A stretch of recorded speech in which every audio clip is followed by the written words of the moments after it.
പക്ഷേ ഈ പരുന്തൊക്കെ ഒരിടത്ത് അടങ്ങിക്കൂടുന്ന സ്വഭാവമാണെന്ന് എനിക്ക് തോന്നുന്നില്ല.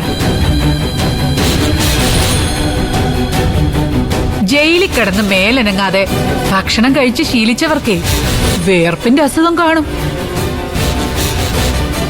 ഈ പുതുമോടിയൊക്കെ കഴിയുമ്പോ പരുന്നങ്ങ് പറന്നുപോകും ജയിലിലേക്ക്.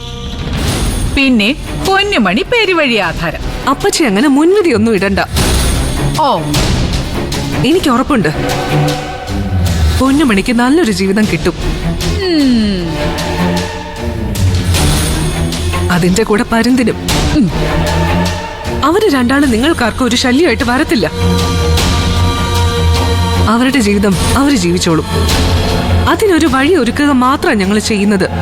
ഒടുവില് ഈ വഴി ഒരുക്കുന്നവരുടെ വഴി അടയാതിരുന്നാ മതി.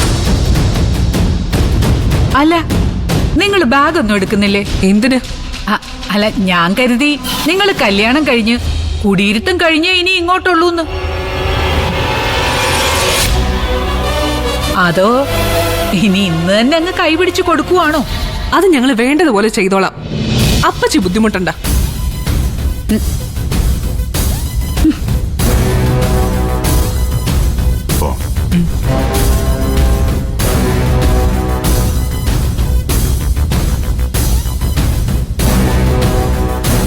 സാറ് തടഞ്ഞിട്ടും അവര് കല്യാണമായിട്ട് മുന്നോട്ട് പോവുകയാണല്ലേ? എന്നെ ധിക്കരിക്കാന്നുള്ളതാണല്ലോ അവളുടെ ലക്ഷ്യം. നടക്കട്ടെ. സാറേ, അപകടത്തിന്റെ അടുത്ത പടി കൂടി ഇറങ്ങിയിരിക്കുക.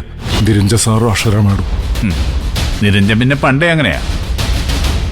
മുന്നും പിന്നും നോക്കാതെ എന്തിനും ഇറങ്ങിച്ചാടി പുറപ്പെടും.